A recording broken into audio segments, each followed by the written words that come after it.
किसी नगर में ब्रह्मदत्त नामक एक ब्राह्मण अपनी माँ के साथ रहता था। ब्राह्मण से भी ज्यादा उसकी माँ समझदार थी। ब्राह्मण भी हमेशा अपनी माँ की सेवा में मगन रहता था और अपनी माँ की हर बात मानता था, क्योंकि उसे पता था कि उसकी माँ की बातों से उससे हमेशा जीवन को अच्छी तरह जीने की सीख मिलती है। एक बार किसी काम से उसे दूसरे गांव जाना पड़ा। उसकी माँ ने कहा, पुत्र तुम अकेले मत जाओ, किसी को साथ ले लो। ब्राह्मण ने कहा, माँ इस रास्ते में कोई ऐसा डर नहीं है, मैं अकेला ही चला जाऊंगा। क्यों मैं किसी को तकलीफ दूं? मुझे दूसरे गांव का ही काम है, मैं कल ही वापस आ जाऊंगा। लेकिन माँ तो माँ होती है।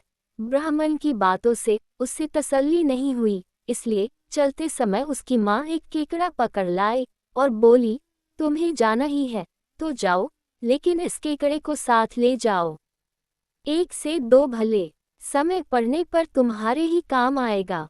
ब्राह्मण ने हमेशा की तरह माँ से कोई बहस नहीं की और माँ की बात मान ली और केकड़े को कपूर की पुड़िया के साथ ही अपने कमंडल में डाल लिया और अपना सफर शुरू किया। जैसे जैसे सूरज चढ़ता जा रहा था, वैसे वैसे भयंकर गर्मी पड़ रही थी।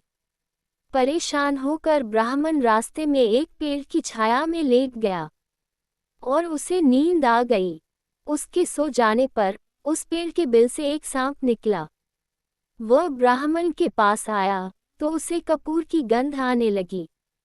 वह ब्राह्मण के कमंडल में घुस गया और कपूर की पुड़िया मुंह में भरकर उसे निगलने का प्रयत्न करने लगा। बस उसी समय केकड़े ने तुरंत अपने तीखे पंजों से दबोचकर सांप को मार दिया।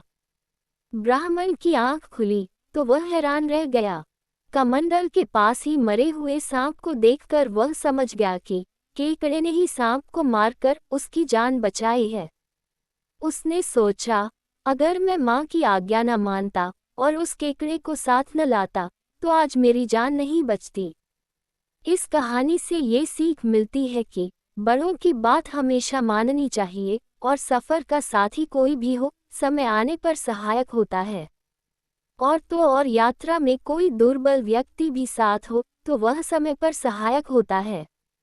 दोस्तों, कहानी अच्छी लगी हो तो इसे लाइक करें, शेयर करें और चैनल को सब्सक्राइब जरूर करें। धन्यवाद।